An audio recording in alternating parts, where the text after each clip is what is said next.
नमस्कार. आजच्या व्हिडिओमध्ये मी तुम्हाला वर्षातील शेवटचा योग गुरुपुष्यामृत योग या योगावर देवीला कुंकुमार्चन करण्याचे लाभ तसेच कोणत्या सेवा आणि उपाय करावेत याबद्दल माहिती सांगणार आहे. पण त्याआधी तुम्ही चॅनलवरती नवीन असाल तर चॅनलला लाईक करा आणि सबस्क्राईब देखील करा. कमेंटमध्ये श्री स्वामी समर्थ किंवा ओम महालक्ष्मी नमः लिहायला विसरू नका.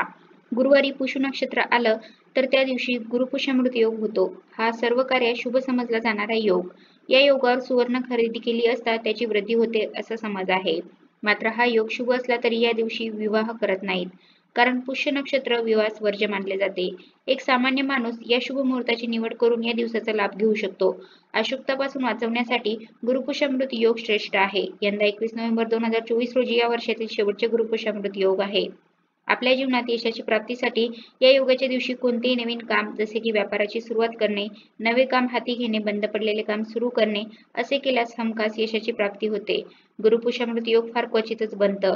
ज्या गुरुवारी पुष्य नक्षत्र येतं त्या दिवशी गुरुपुष्यामृत योग असतो.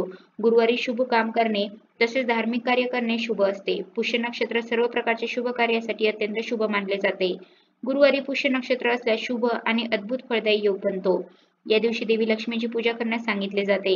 या दिवशी लक्ष्मीची पूजा केल्याने त्यांची कृपादृष्टी मिळते. या गुरुपुष्यामृत योगाचे फार महत्त्व आहे. अशी आख्यायिका आहे की या दिवशी आपल्या कामामध्ये यश मिळवायचे असल्यास आपल्या कुलदेवतेची मनोभावे पूजा केल्याने त्यांचा आशीर्वाद प्राप्त होतो.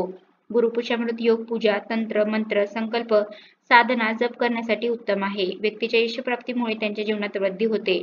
त्यांच्या बढतीमुळे त्यांचे जीवन सुरळीत चालत असते.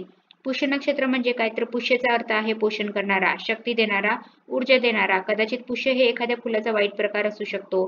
पुष्याच्या आधीचे नाव तिष्य असे. त्याचा अर्थ आहे शुभ, सुंदर, सुख, संपन्न देणारा. विद्वानाच्या मते ही नक्षत्र अतिशय शुभ आणि कल्याणकारी आहे. या नक्षत्राचे शुभ चिन्ह गायीचे स्तन आहे.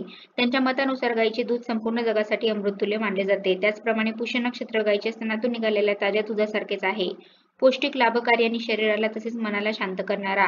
या शुभ मुहूर्ताचा अधिक लाभ व्हावा म्हणून देवी लक्ष्मी, श्री विष्णू आणि गणपती शंकराची पूजा करावी. लक्ष्मी आणि लक्ष्मीपती धनप्राप्तीचा आशीर्वाद देणार आहेत, तर शंकर हे संकटमोचक, तर गणपती बुद्धिदाता मानला जातो. लक्ष्मी प्राप्ती झाल्यावर तिचा योग्य तऱ्हेने विनियोग आणि संरक्षण करणेही तितकेच महत्त्वाचे आहे. म्हणून या देवतांचे पूजन करणे लाभदायक आणि भाग्यकारक मानले गेले आहे. तसेच श्री सूक्त, पुरुष सूक्ताचे पठण करून पंचोपचार पूजा करावी. कलशस्थापना केल्यास घरात धनधान्य वृद्धी होते व लक्ष्मी प्राप्ती होते. या दिवशी देवी लक्ष्मीला प्रसन्न करण्यासाठी काही उपाय केले जातात. या दिवशी लक्ष्मी देवीची विशेष पूजा केली जाते. शक्य असेल तर कमळाचा उपयोग करून तयार केलेली माळ वापरून ओम श्रीम ह्रीम दारिद्र्य विनाशिने धनधान्य समृद्धी देही देही नमः हा मंत्र 108 वेळा म्हणावा. गुरुपुष्यामृत योगाच्या दिवशी शुभ योगात घराच्या मुख्य दरवाजावर स्वास्तिक चिन्ह लावणे शुभ असते. असे केल्याने माता लक्ष्मी घरात वास करते. तसेच या दिवशी सकाळी आणि तिन्ही सांजेला देवी लक्ष्मी समोर तुपाचा दिवा लावणे खूप शुभ मानले जाते. या दिवशी जर कोणी जास्त काळ पैसे गुंतवले तर त्याला भविष्यात चांगले फळ मिळते.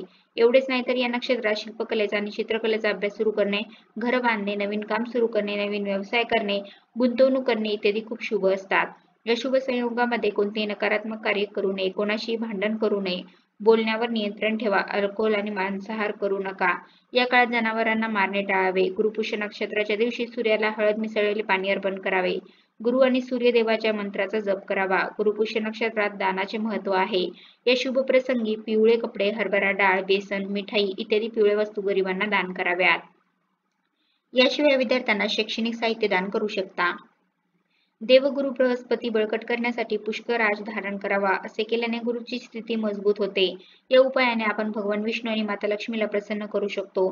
त्याचप्रमाणे आपल्या गुरूंना, आपल्या स्वामी समर्थ महाराजांना, दत्त महाराजांना आपण प्रसन्न करून घेऊ शकतो. या दिवशी लवकर उठून आंघोळ करताना पाण्यामध्ये चिमूटभर हळद घालायची आहे. अंघोळ झाल्यानंतर आपल्या घराच्या अंगणात हळद आणि गोमूत्र टाकलेले पाणी शिंपडायचे आहे. त्याचबरोबर आपल्या घराच्या कानाकोपऱ्यात देखील हे पाणी शिंपडायचे आहे. तसेच हा उपाय आपण प्रत्येक गुरुवारी केला तरी पण चालतो, कारण असे पाणी शिंपडल्याने घरातील आणि घराजवळील परिसरात नकारात्मकता दूर होते. हे सर्व झाल्यानंतर घराचा मुख्य दरवाजा स्वच्छ पुसावा. त्यावर गोमूत्र आणि हळद मिश्रणाने स्वास्तिक काढायचा आहे. त्यावर अक्षता वाहायच्या आहेत. नंतर घराची साफसफाई करायची आहे. आपल्या घरातील किचन स्वच्छ करून घ्यायचे आहे. किचन मधील भिंतीवर जिथे गॅस ओटा बनवलेला आहे तिथे भिंतीवर तुपाने आणि हळदीने स्वास्तिक काढायचा आहे. किचन ओट्यावर तुपाचा दिवा लावायचा आहे. देवघराची साफसफाई करायची आहे आणि देवांची पूजा करायची आहे. घराच्या मुख्य दरवाजाच्या उंबरठ्यावर हळदीचे लेपन करायचे आहे. गुरुपुष्यामृत या दिवशी काय सेवा करायच्या त्या पाहूया. आपल्या देवघरातील श्रीयंत्रावर कुंकुमार्चन करावे किंवा 1 रुपयाच्या नाण्यावर कुंकुमार्चन करावे. त्यानंतर ते नाणे तिजोरीमध्ये ठेवायचे आहे. जिथे आपण रोज आपल्या घरातील आलेली लक्ष्मी ठेवतो, रोज आपण जिथे पैसे ठेवतो तिथे ते नाणं ठेवावे. हे कुंकुमार्चन केलेले कुंकू दररोज आपल्या कपाळी लावायचे आहे. असे केल्याने खूप छान अनुभव येतो. गुरुची सेवा करायची आहे. श्री स्वामी समर्थ या मंत्राचा जप करत 11 माळी जप करायचा आहे. श्री गुरुदेव दत्त या मंत्राचा देखील जप करायचा आहे.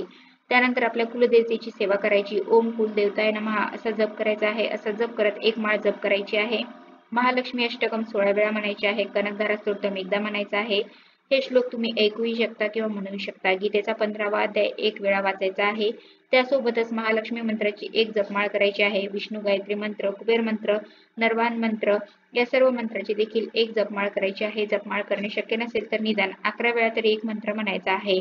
व्यंकटेश स्तोत्र पण पठण करायचं आहे. त्यामध्ये शंखनाद करायचा आहे. आपल्याकडे जर शंख नसेल तर घंटा वाजवावी. सर्व सेवा केल्याने माता लक्ष्मी आणि भगवान विष्णू प्रसन्न होतील. या सर्व सेवा करताना प्रसन्नता ठेवा. आपले मन शुद्ध आणि पवित्र ठेवा. अशा छोटे छोटे उपाय आणि सेवा केल्याने माता लक्ष्मी आणि भगवान विष्णू त्याचप्रमाणे आपले गुरुही आपल्यावर प्रसन्न होतात.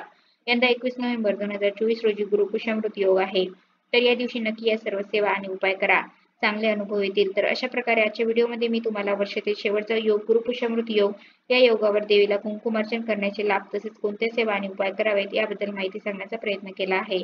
कसा वाटला तुम्हाला माझा आजचा व्हिडिओ कमेंट करून नक्की सांगा. धन्यवाद.